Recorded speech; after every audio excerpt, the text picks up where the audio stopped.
Como ficar rico com as mudanças climáticas?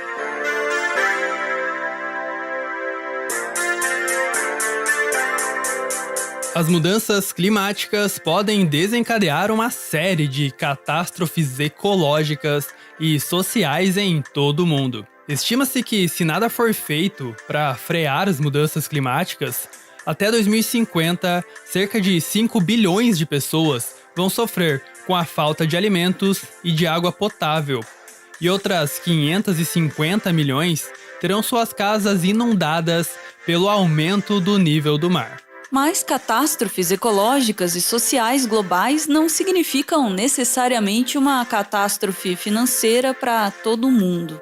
Enquanto algumas pessoas insistem em dizer que alterações climáticas não existem, outras já se prepararam para ganhar dinheiro com ela. Para algumas pessoas, algumas empresas e até mesmo alguns países, as alterações climáticas abrem um novo e promissor horizonte de negócios. Quanto mais quente, melhor. Nesse caso, o fogo pode até dar uma ajudinha para aquecer o mercado de negócios.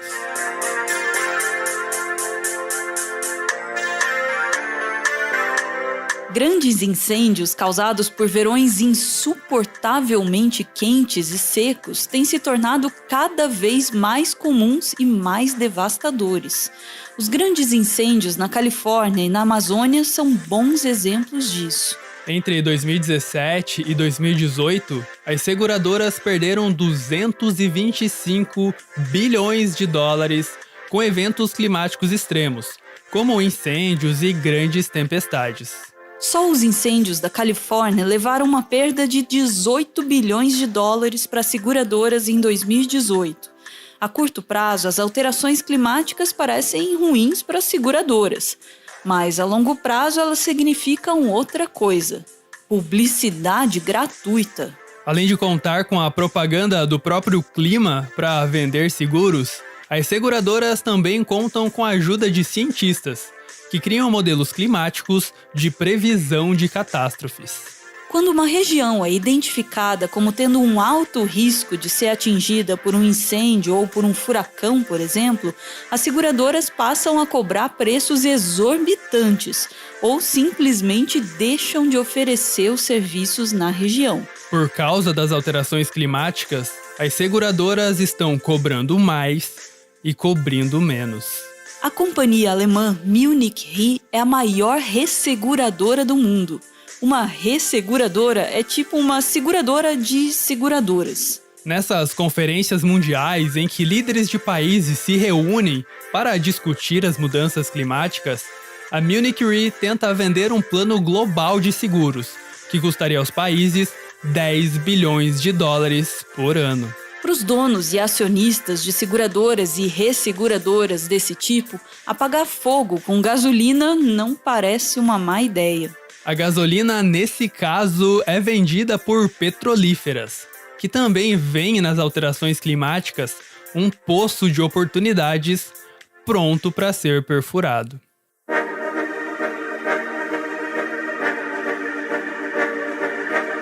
Quanto mais as calotas polares derretem, menos radiação solar elas refletem, mais quente fica o planeta e, como consequência, mais calotas polares derretem.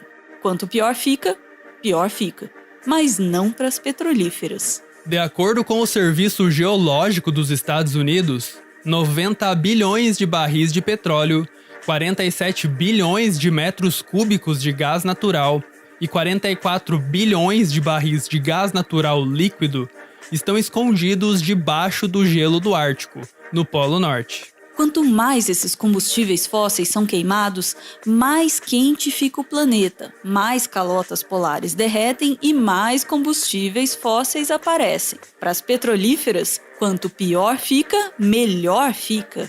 Em 2012, a Shell desembolsou 7 bilhões de dólares em uma exploração de petróleo escondido sob um dos mares do Ártico, perto do Alasca. Em 2015, a exploração foi interrompida, pois, segundo a Shell, não havia lá tanto petróleo que valesse o alto investimento.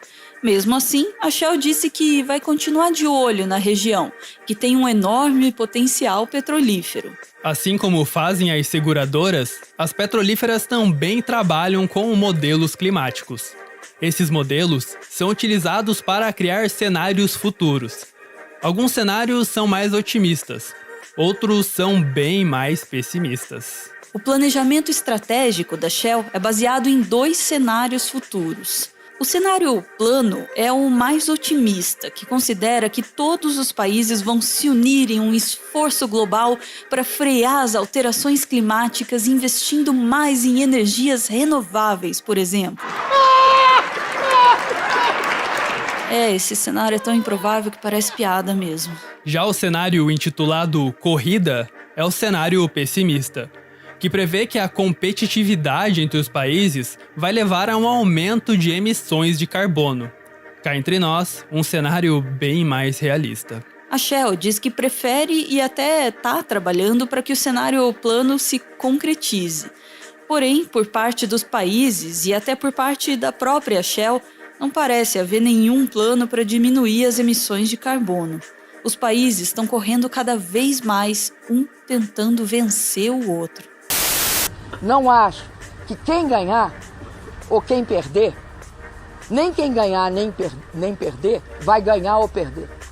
Vai todo mundo perder. Dilma, nessa corrida quase todos perdem, mas a Shell já pensa em como prosperar. No cenário otimista, quem ganha é a Shell. No cenário pessimista, também. Mas não são só as petrolíferas que se beneficiam de um mundo mais quente. O derretimento do gelo abre passagem para outras pessoas ficarem ainda mais ricas.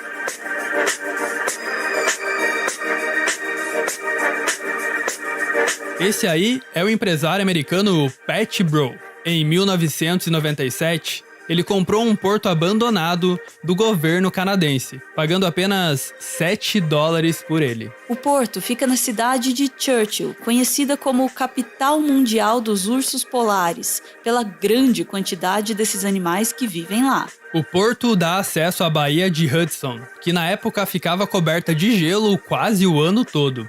Nos anos de 1980, a região era navegável por no máximo 2 meses. Para a alegria dos ursos polares. Parte do gelo começava a derreter no auge do verão, lá por agosto, e voltava a congelar logo no outono, mais ou menos em outubro. A cada ano que passa, o derretimento chega mais cedo. Em 2018, o gelo começou a derreter em junho, no final da primavera. Agora, ao invés de 2, são 3 os meses em que a baía se torna navegável. Péssimo para os ursos polares, mas excelente para Pat Brown, que estima que em pouco tempo, o porto de $7 vai render a ele $100 milhões por ano. Primeiro, porque cada vez mais navios petroleiros devem explorar a região em busca de petróleo. E segundo, porque o degelo das águas do Ártico abre caminhos que funcionam como convenientes atalhos marítimos. Hoje, uma viagem do Canadá até a China é feita pelo Canal do Panamá e leva cerca de 41 dias. Pelo Ártico, essa viagem demoraria 26 dias, mais de 2 semanas a menos. Claro que nem todos se beneficiam do derretimento do gelo. As cidades turísticas mais geladas, como aquelas que ficam nos Alpes suíços ou austríacos, têm muito a perder com a perda de gelo e de neve. Na verdade, nada se perde, nada se cria, tudo se transforma.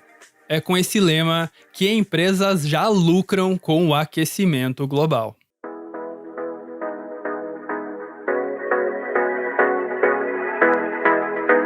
Você já deve ter ouvido falar nos Alpes. Os Alpes suíços são os mais famosos.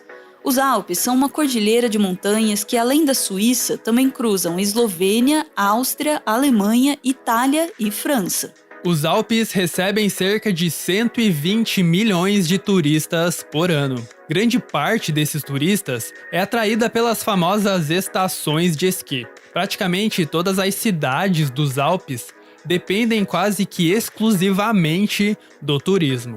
Só na Áustria, os chamados turistas de inverno injetam mais de 11 bilhões de euros na economia do país. Sem neve, a fonte de renda das pessoas dessas cidades alpinas também derreteria. Por séculos, a natureza deu neve de graça para os alpinos. Agora é necessário pagar por ela, e bem caro. Hoje, mais da metade das estações de esqui austríacas são cobertas por neves feitas artificialmente. Só o estado austríaco de Tirol gasta mais de 80 milhões de dólares por ano na compra de neve artificial. A principal produtora de neve artificial é a IDE, empresa israelense de tecnologias.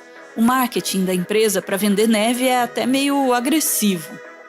Neve, a única coisa sem a qual os resorts de esqui ou snowboard não sobrevivem, agora está disponível em qualquer temperatura e em qualquer estação do ano. A IDE também desenvolve tecnologias para extrair água do mar e transformar ela em água potável, um processo chamado de dessalinização.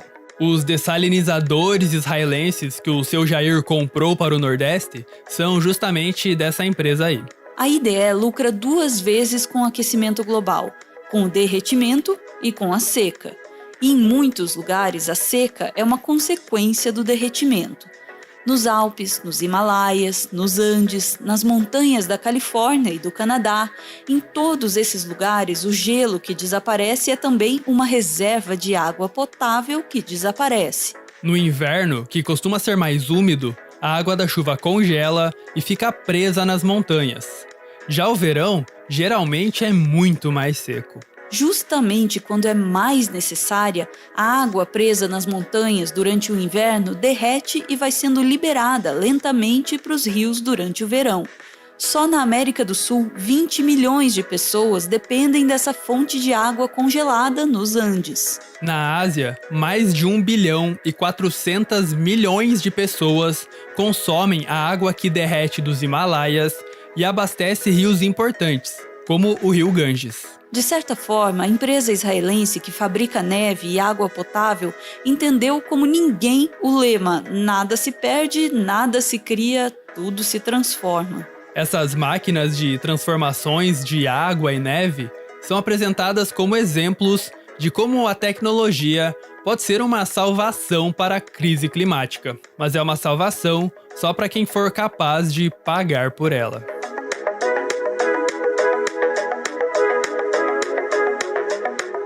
Em países tropicais com economias que dependem bastante da agricultura, como o Brasil, a produção agrícola pode até diminuir devido à seca e excesso de calor. Mas o cinturão de produção agrícola da América do Norte e da Europa deve se expandir para o norte. Terras geladas e hoje abandonadas em países como o Canadá, Rússia e Ucrânia podem se tornar adequadas para a produção agrícola, o que já tem chamado a atenção de especuladores de terras. O aumento do nível do mar é visto como uma ameaça para diversos países asiáticos e ilhas do Oceano Pacífico. Mas a Holanda vê isso como uma excelente oportunidade de negócios para vender soluções para o aumento do nível do mar. A África tenta conter o avanço do deserto do Saara sobre as florestas africanas. Já a Europa tenta conter o avanço dos africanos sobre o território europeu, o que deve aquecer o mercado de empresas privadas que prendem e deportam refugiados climáticos.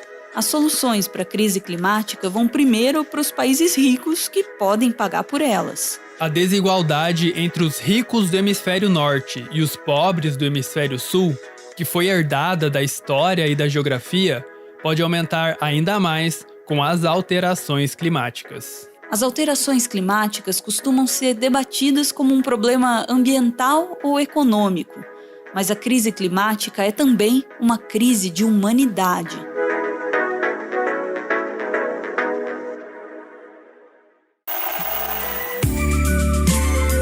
Esse aí é o Everton. Ele é mestre em Biologia Evolutiva e ele faz um doutorado em Ecologia na Universidade Federal do Paraná. Ah, e ele é fã do Carl Sagan. Mas aí também, Quem não é? O Everton é o responsável pela pesquisa e pelo roteiro do Meteoro.exp, o nosso quadro de biologia que você acabou de ver. E o Everton também tá lá no Twitter com mais conteúdo sobre biologia, geralmente agregado na hashtag BiothreadBR, que tá aparecendo aí na tela. Eu ouvi dizer que o Everton fica feliz compartilhando um pouco do que ele conhece com vocês. Então, vocês podem colar lá no Twitter, se vocês quiserem.